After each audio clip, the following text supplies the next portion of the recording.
नमस्कार दोस्त। अगर आपने होम लोन लिया है, बाइक लोन लिया है या कार लोन लिया है और आपके बैंक से जो ईएमआई है वो ऑटोमेटिकली कट होती, मतलब ऑटो डेबिट सिस्टम आपने लिया है और गलती से आपसे ईएमआई क्या हो गई, आपकी बाउंस हो गई है, मतलब कि आपने ध्यान नहीं दे पाया, जो भी समस्या रही और आपने बैंक खाते में पर्याप्त तो पैसा नहीं होने की वजह से ईएमआई का टाइम आ गया और वो बाउंस हो गई है, तो अब क्या करें? तो इसके लिए आप ये पूरा वीडियो देखिए, मैं आपको बिल्कुल समझा देता हूँ क्या करना है, वरना आपके साथ दिक्कत परेशानी हो सकती है।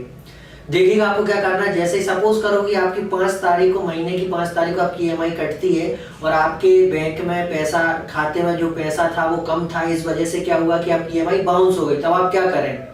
आपके पास मैसेज आ गया, बैंक से मैसेज आया कि डिसऑनर हैपेंड और इतने पे 300 रुपये कुछ समथिंग आपके कट हो गए और आपसे या 500 रुपये कट हो गए, डिपेंड करता है ईएमआई पे, और ऐसा ऐसा हुआ है। आपको घबराने की जरूरत नहीं, पैनिक होने की भी जरूरत नहीं है। इसमें आपको क्या करना है, इसमें आपको ये करना है कि आपको वेट करना है। जैसे आपने 5 तारीख को लोन ईएमआई कट होनी थी, अब आप 15 या 20 तारीख तक इंतजार करेंगे। 15 तारीख या 20 तारीख आप इंतजार क्या करना है, आपको ये इंतजार करना है कि आपको पहले जो पैसा आपके जो खाते में कम था, आप उसमें वापस से पैसा डाल दीजिए खाते में। सपोज करो 10,000 की ईएमआई है तो आपने खाते में 10,000 रुपए डाल दिए। अब इसके बाद आपको क्या करना है, आपको अब इंतजार करना है 20 तारीख तक, कम से कम 20 या 25 तारीख तक। आपने जैसे मान लो 5 तारीख को आपकी ईएमआई कट हुई और 5 ही तारीख को या 6 तारीख को आप पैसा उसमें डाल दीजिएगा अपना खाते में, जो भी आपकी ईएमआई जितने की उतना पैसा डाल दीजिए और इसके बाद में आप इंतजार करिएगा 20 से 25 तारीख तक, क्योंकि इसके बाद में अगर 5 तारीख को हो सकता है 9 तारीख या फिर 14 तारीख या 15 तारीख को वो फिर से कट हो जाए, मतलब कि आपका जो डिसऑनर आपसे हो गया है, गलती से बाय मिस्टेक से हो गया, तो वो ईएमआई आपकी एक हफ्ते बाद या 5 दिन बाद फिर से ऑटो डेबिट होती है। इसके बाद अगर वो ऑटो डेबिट नहीं होती है, कब तक? 20 या 25 तारीख तक, 25 तक भी इंतजार कर सकते हैं आप।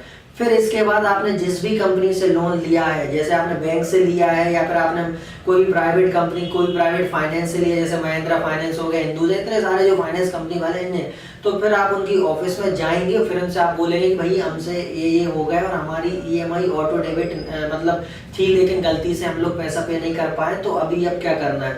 तो फिर वो लोग वहां पर मैनुअल तरीके से आपको कैश डिपॉजिट कर लेंगे। लेकिन इस चीज का ध्यान रखना, पैसा जमा 5 तारीख को जैसे कटनी थी, उसके बाद आपने पैसा डिपॉजिट कर दिया, तो आप 20 से 25 तारीख तक ऑटोमेटिकली कटने का इंतजार करिए। नहीं तो क्या होता है, कुछ लोग 5 तारीख को कट हुई तो उन गलती हो गई, उन्हें क्या करे, अब क्या करें, वो 6 तारीख को चले जाते हैं ऑफिस, वहां पे वो लोग आपसे कैश में पेमेंट ले लेंगे, 500 रुपए आपको, या 500 रुपए या फिर कुछ रुपए वो एक्स्ट्रा भी चार्ज करते हैं, जो भी ईएमआई बाउंस होने का वो फाइन लगती है आपके ऊपर, वो तो आपको पे करना ही रहेगा। क्या होता है कि उन्होंने 6 तारीख आपसे पेमेंट ले लिया और पता चला 9 तारीख को आपके खाते से और पैसा भी कट गया, तो दो बार आपने ईएमआई को पे कर दिया, तो फिर वो पैसा रिफंड आने में आपको बड़ा समय लग जाएगा, बड़ी झंझट रहती है, बड़ी दिक्कत रहती है। तो ये सब समस्या रहती है आपको ईएमआई अगर बाउंस हो जाती है तो। अगर आपने वीडियो पूरा देखा है तो आप पूरा झंझट समझ गए होंगे। जिन्होंने बीच में रोक दिया होगा ईएमआई बाउंस हो गई, इसका पैसा दिमाग खराब होना ही, वीडियो बिल्कुल फ्री है तो आप पूरा देख लें, वरना ईएमआई बाउंस होने के बाद जो पैसा लगेगा ना, वो फिर आपके लिए थोड़ा सा नुकसानदेही हो जाएगा। तो होप यू गाइस आपको समझ में आ गया होगा कि अगर ईएमआई बाउंस होती है तो आपको क्या कदम उठाने। अगर आप किसी प्रकार की समस्या आती है तो आप मुझे प्लीज कमेंट कर दीजिएगा, मैं उसमें भी आपको सॉल्यूशन बता दूंगा। वीडियो को अंत तक देखने के लिए आपको बहुत बहुत धन्यवाद। Thanks for watching.